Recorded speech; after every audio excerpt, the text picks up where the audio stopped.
बिस्मिल्लाहिर्रहमानिर्रहीम। अस्सलाम वालेकुम। होपलेस मेडिकोज़ में आप सबको खुशामदीद। उम्मीद करता हूँ आप सब खैरियत से होंगे। आज का हमारा लेक्चर क्लास 2 एंटी एरिथमिक्स पे होगा। इससे पहले हम क्लास 1 एंटी एरिथमिक्स के मतलब बात कर चुके हैं। अगर आपने वो लेक्चर अभी तक नहीं देखा तो यहाँ जाके देख लीजिए।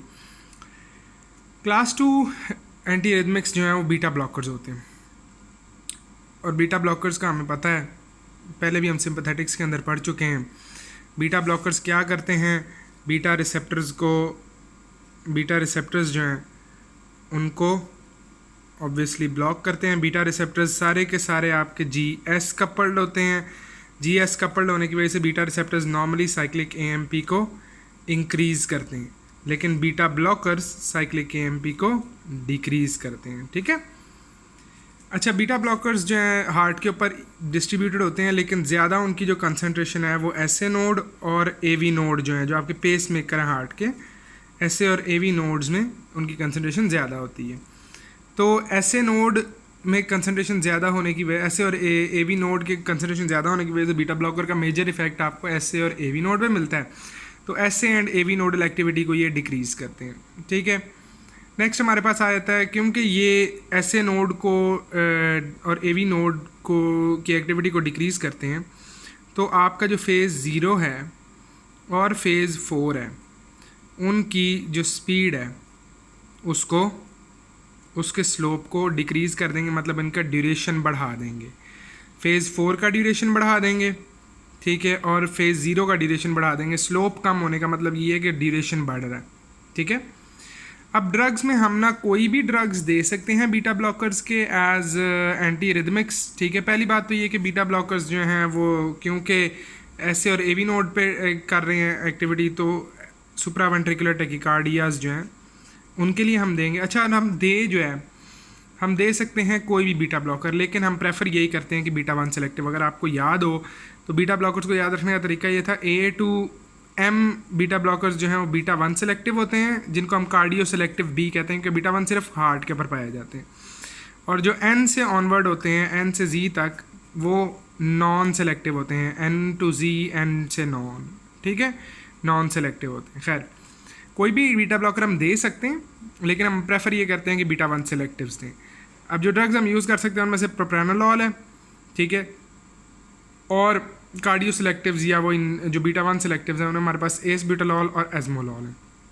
अच्छा, एजमोलॉल के मतलब ना ये बात याद रखनी है कि एजमोलॉल जो है ना वो शॉर्टेस्ट एक्टिंग बीटा ब्लॉकर है, शॉर्टेस्ट हाफ लाइफ है एजमोलॉल की। इसकी वजह से ना हम इसको एक्यूट केसेस में इस्तेमाल करते हैं। ठीक है। अब यूजेस में ये बात हम आगे देखेंगे। अच्छा, प्रोफिलैक्सिस बीटा ब्लॉकर्स हम देते हैं प्रोफिलैक्सिस पोस्ट MI के किसी को मायोकार्डियल इन्फेक्शन हो चुकी है, उसके बाद उसको हम बीटा ब्लॉकर्स के ऊपर परमानेंटली उस पेशेंट को रखते हैं। ठीक है। और वो बात मैं पहले कर चुका हूँ कि सुप्रावेंट्रिकुलर टैकिकार्डियाज में हम यूज़ करते हैं बीटा ब्लॉकर्स को, और एजमोलॉल इन एक्यूट एसपीटीज। इसका कोई एक सिनेरियो किस किस्म का होगा, देखो फॉर एग्जांपल कोई बंदा कार्डियक सर्जरी हो रही है, ठीक है जी, कार्डियक सर्जरी हो रही है। अब उस सर्जरी के दौरान हम कोशिश ये करते हैं कि ब्लड स्ट्रीम में जितने कम ड्रग्स हों उतना बेहतर है, ताकि एनेस्थीसिया प्रेडिक्टेबल रह सके। ठीक है। खैर, कार्डियक सर्जरी जो है उसके दौरान पेशेंट को जो है ना सुप्रावेंट्रिकुलर टैकिकार्डिया स्टार्ट हो जाता है, तो हम एजमोलॉल देंगे, वो अंदर जाएगा, ठीक है, और अंदर जाते ही काम किया और फ़ौरन बाहर। तो we don't have to deal with other problems relating to drug excretion, क्योंकि ये बहुत यूँ करके काम करेगा। अच्छा, नेक्स्ट हमारे पास जो क्लास आ जाती है वो है potassium channel blockers. Potassium channel blockers जो हैं ये क्या करते हैं, ये पोटाशियम कंडक्टेंस को बेसिकली कम करेंगे। क्यों? क्योंकि ये पोटाशियम चैनल्स को ब्लॉक कर रहे हैं। जब एक दफ़ा पोटाशियम चैनल्स ब्लॉक हो गए तो पोटाशियम का फ़्लो कम हो जाएगा। पोटाशियम का फ़्लो कम हो जाएगा तो उसे हम ये कहते हैं कि IK के पोटाशियम करंट रिड्यूस हो गया। पोटाशियम करंट रिड्यूस होगा तो स्लो जो फेज़ आपका 3 है वो स्लो हो जाएगा। अच्छा, अब अगर आप याद करो कि सोडियम और पोटाशियम जो है वो बेसिकली फास्ट के ऊपर ज़्यादा एक्ट करते हैं, फास्ट कंट्रैक्टिंग जो फास्ट फाइबर्स हैं ना आपके हार्ट के, उनके ऊपर ज़्यादा एक्ट करते हैं। ठीक है। तो फेज़ 3 को करेगा और डिक्रीज़ कर देगा, वही कि फेज़ 3 की स्लोप कम कर देगा, क्योंकि उसने फेज़ 3 को स्लो कर दिया। ठीक है। फेज़ 3 का ड्यूरेशन बढ़ा दिया। एक्शन पोटेंशियल ड्यूरेशन होती है APD को बढ़ाते हैं और इफेक्टिव रिफ्रैक्टरी पीरियड को बढ़ाते हैं। ठीक है। इन परकंजी एंड वेंट्रिकुलर फाइबर्स, पूरे हार्ट में होता है बेसिकली, लेकिन परकंजी और वेंट्रिकुलर फाइबर्स में ज़्यादा कंसनट्रेटेड होते हैं। ठीक है, ये हमारा एक ओवरव्यू था। क्लास 2 कंप्लीट हमने कर दी, क्लास 3 को सिर्फ ओवरव्यू किया है। कल इंशाल्लाह 2 ड्रग्स हैं, एमियोड्रोन और सोटालॉल, वो हम करेंगे क्लास 3 के। तब तक के लिए अल्लाह हाफ़िज़। अगर लेक्चर पसंद आया तो शेयर कीजिए, अपने दोस्तों तक पहुँचाइए और वीडियो को लाइक करना ना भूलिएगा। अस्सलाम वालेकुम।